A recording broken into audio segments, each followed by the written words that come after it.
大家好啊，我係 Natalie，歡迎嚟到頻道。今日上咗間點陽茶樓飲茶啊。B 出口出嚟呢度，啲鐵路啊，通晒要行呢邊過呢條馬路仔，過天橋過去就快啲到達嗰個商場啦。你行呢度天橋過去就過到對面個網商場噶啦。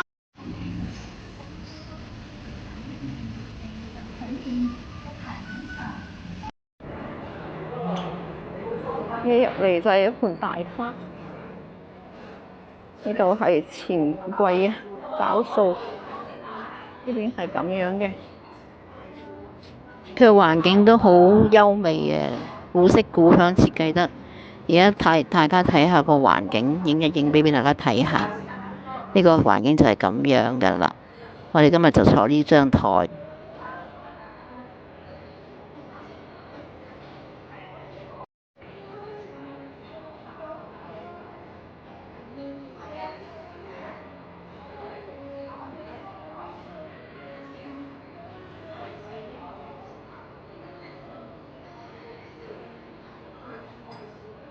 呢間酒樓呢，有專人為我哋沖茶喎，有位小姐姐呢，服務員同我哋沖茶，咁佢哋手勢非常純熟啊，完全唔需要我哋自己喐手啊！啊，呢度服務真係一流啊！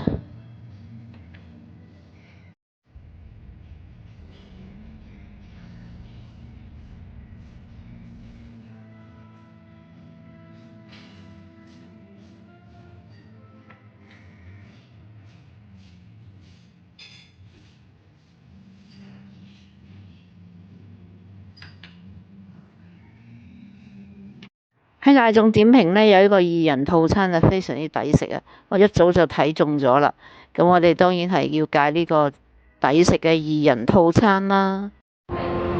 喺大眾點評呢，就買咗個二人餐，呢個餐好抵啊，105蚊就只需要，已經有咁多種點心啦，有鳳爪、蝦餃、叉燒包、迷你糍粑、油條、瘦肉粥、皮蛋。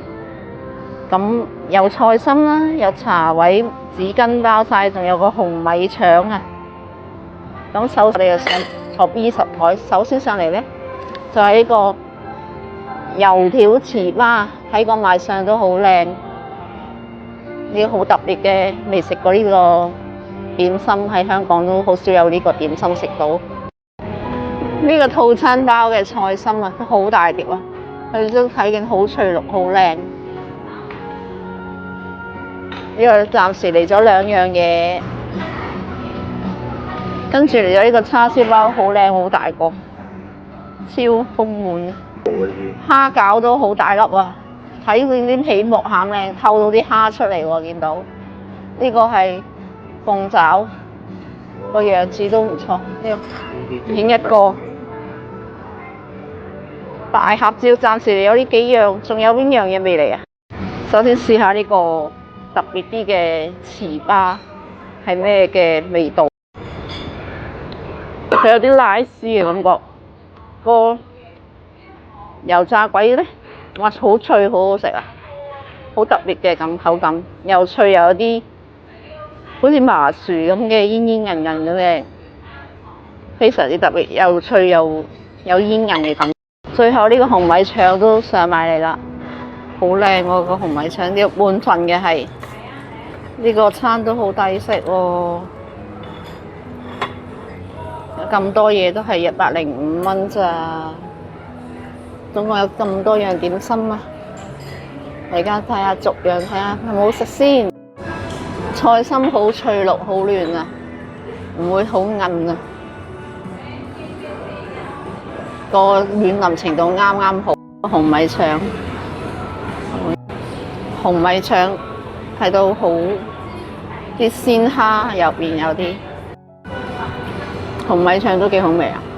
嗰個入邊啲脆卜卜同個口感一流。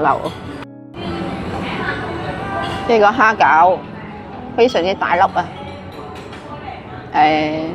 晶瑩通透啦，睇下呢個鳳爪，又試下鳳爪好入味。同埋軟腍呢，就剛剛好，又唔會話爛晒嗰隻，但係又好腍嘅，連冇牙都可以食得到，但係又唔會話好爛嗰隻。呢個調味非常之啱啱好。呢個蝦餃睇得出個皮落餡靚，好多蝦。蝦餃有2大隻蝦喎，非常之豐富啊！冇孤寒啊！呢個蝦餃好爽口彈牙，入面我見到原來係有3隻蝦，數翻非常之飽滿啊！睇到啲皮都摺得好靚，有好多摺同埋透到啲蝦出嚟嘅皮膜餡靚。平時去酒樓我好少食叉燒包類嗰啲，唯一食嘅包咧就係流心奶黃包嗰種。叉燒包係好少食嘅，咁我而家試下呢個包好唔好食先。睇個樣就幾好，賣相唔錯。叉燒包嘅餡都 OK 嘅，幾多睇來。試咗叉燒包啦，叉燒包咧好鬆軟啊，咁佢嗰啲汁咧又會話太鹹，啱啱都調味都係比較好似冇嗰啲咁結身嗰啲醬汁，都幾清爽嘅口感，同埋啲包非常之鬆軟個包。真就撩下個皮蛋瘦粥，好多料啊！皮蛋好多，瘦肉都好多。呢個粥料啊，呢個皮蛋瘦粥好足料啊！個皮蛋瘦肉粥試過咧，嗰個係都足料啦，一來二來咧。佢嘅味道都係調教得啱啱好嘅，唔會話太稀又太結。我好怕有啲一係稀到水，一係就結到結踢踢嗰啲，好似粥仔咁樣嗰啲就唔係幾好。呢個就稀結程度啱啱好啊！下午茶咧就去咗黑冥冰室啊！呢個係黑冥冰室嘅小紅檸檬茶、小紅奶茶，超可愛啊！嚟打卡一流啊！一個好靚嘅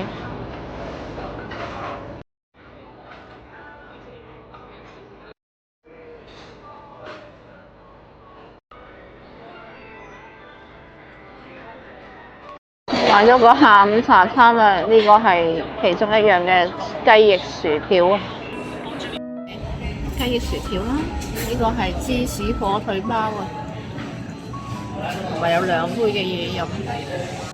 黑冥冰室咧嘅2人茶餐咧性價比非常之高啊，只需要59.9，又可以打卡啦。佢嘅食物都質素都非常之高啊。